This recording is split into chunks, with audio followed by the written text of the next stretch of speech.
ProPokeNoob, what the hell? You give us a snow day series, you leave us for a month and a half, now we come back and it's February before you even put anything back onto your channel? Are you kidding me? I'm sorry, random YouTuber, okay? I've been busy with school, I've been busy with work, I've been busy with life. You know, man, I got a business, I got stuff I gotta worry about, I gotta worry about my future. But man, ProPokeNoob, it's about the commitment to your YouTube career. It's not a career, I don't know what you're talking about. We're recording. What do you mean we're recording? Who am I talking to? What's going on? Hello, everybody!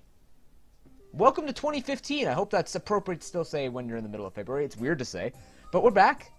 Hi. To be fair, I have actually been doing a lot more streaming than I've been actually doing recording of battles, so I'll talk about that a little bit later. But for now, welcome back to YouTube. I have tons of content ready to go, ready to be recorded. I just, you know, keep falling asleep before I can actually record it, just telling you the honest-to-God truth. Just keep falling asleep. Happened tonight as well. I fell asleep, and I'm like, you know what?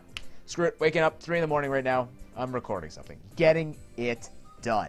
I get stuff done when I'm awake. Anyways, starting off the 2015 with a PU match against a person by the name of Muhammad the Bee. This person is actually a YouTuber, so just out of courtesy, I'm going to drop his link to his channel in the description below.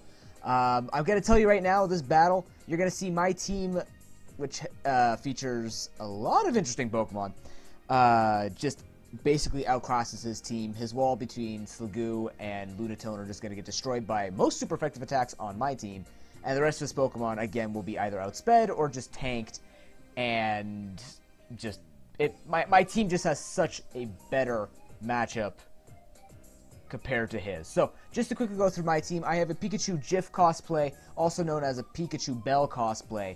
That is the one that gets the Icicle Crash, so it's running a Light Ball. It's pretty standard.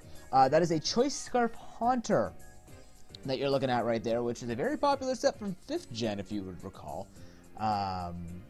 And we're bringing it back, and trust me, bringing it back, best decision I made in my life. That is a Life Orb Simipour. Salt Vest, Licky Licky. That is a Choice Specs. Analytic. Oh my god, what's your name? Woohoo! Beheem, there we go. I'm a little tired. And that is just a standard. No, it's not a standard because people run weakness policy. I run leftovers on my Golem. It's got Sucker Punch and stuff like that, but you're not gonna be able to see most of it set because it really doesn't do that much this game.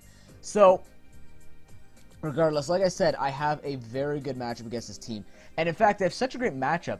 I can actually lead off with Licky Licky, and the reason for this is it can actually tank most physical hits unless he leads off with the Poliwrath, but even then he would have to go for Circle Throw, and I can go for Power Whip, which would do a ton of damage to him. So I am going to lead off with the Licky Licky. He decides to lead off with his Mightyena, which is perfectly fine.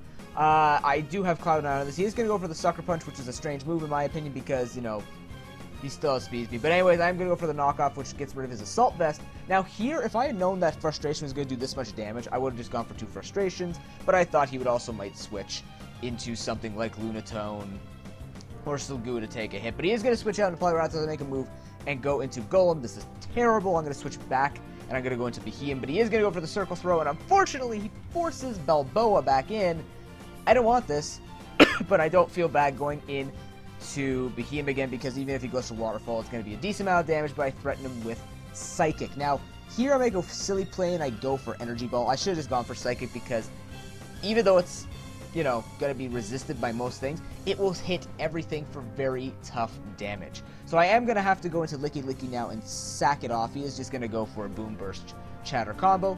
No big deal. I'm assuming this thing is Focus Sash because I do not see Life Orb Recoil. But I can go into what's it called? Golem here. And instead of going for Sucker Punch, I decided to go for Rocks. Rocks are very important against his team. Slugoo is a little difficult to get through, but now what this means is he actually has 2 Pokemon that are dead now, both Mightyena and Chatot. So I am actually going to go into my Simipour, but he is going to go for Circle Throw and actually force me into Beheem, which is perfect, because now what I can do is just go for Psychic, make the proper play, and he's just going to sack off Chatot, which is what I saw coming. But it does bring Lunatone in. That's exactly what I wanted to do because I can bring in Haunter, who I assume is going to be able to use Levitate to dodge the ground move, which I did predict because these things run that. But he is now going to go into his Mightyena as fodder, which is an excellent move, and I am going to just go for the Shadow Ball. And the thing about going for Shadow Ball is this is the funny part. I actually predicted him to be a substitute set, because I said, you know what? The way that he brings it in, would he have 2 Focus Sash users on his team? Just looking at it, technically it would work, but something tells me that this guy is trying to fake the Sash, and I'm going to be afraid I'm going to switch out. Now, I don't know if he knew that I was Scarfed, but something tells me that he was banking on the fact that I would be afraid and I would want to switch out and then he'd be able to get a sub up. At the same time, I did not really have to take the risk because, as you can see from, you know, Pokemon that are live on my team versus the Pokemon that are live on his team, if he had gotten the sub off, it would have actually destroyed me. Behemoth is not enough health to tank anything. Balboa's going to die in 2 hits by the time I clean out the... Like, I'd have to play around with Substitute versus Sucker Punches, right? I don't want to have to do that. So I really had to go for the Shadow Ball regardless. So if he wasn't... if I wasn't Scarf, that could have been the end if he had gone for Psychic. So I really had to go for Shadow Ball here. And it just so happens that, you know, the Scarf actually helped me. So, I actually called it. It is Life Orb Substitute set. So that really saves me from losing this match, to be perfectly fair. Now, he does go into Saloo. It's a little bulky for me, so I have to go into Peekaboo first.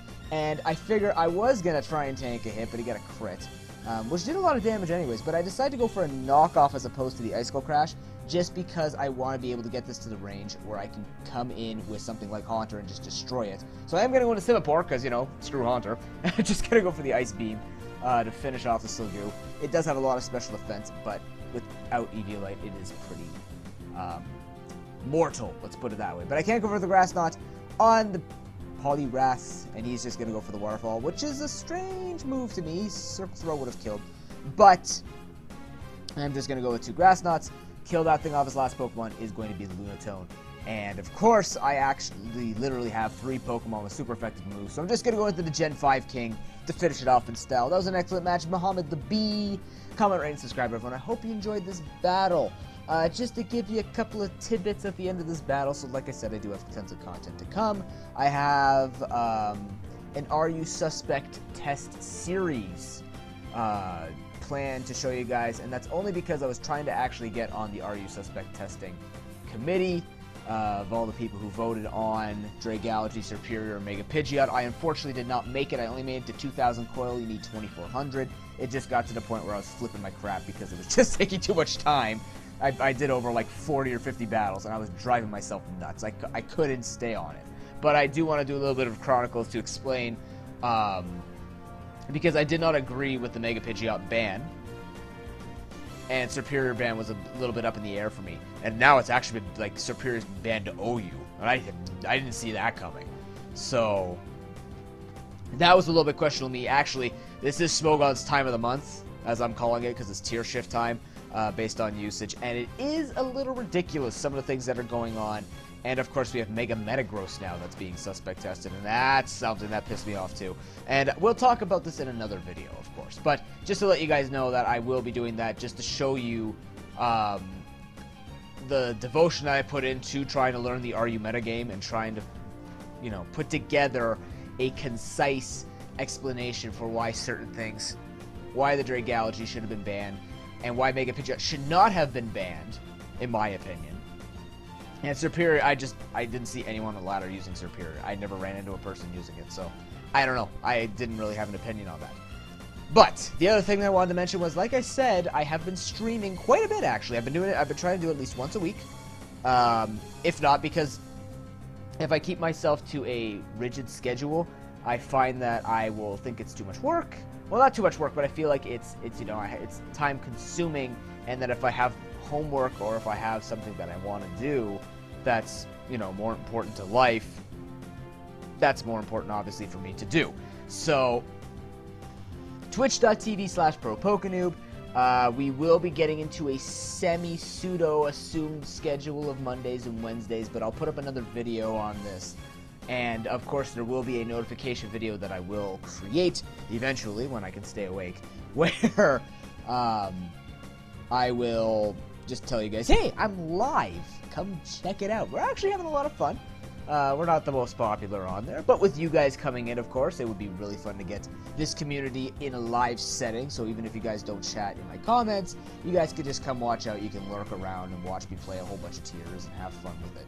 So that's all I want to say. Thank you very much for watching, guys, and be ready to expect my name to show up more in your sub box, because I'm not done. I'm not gone. I'm still here. Surprise! Have an excellent day, everyone, and I will see you next time. Until then.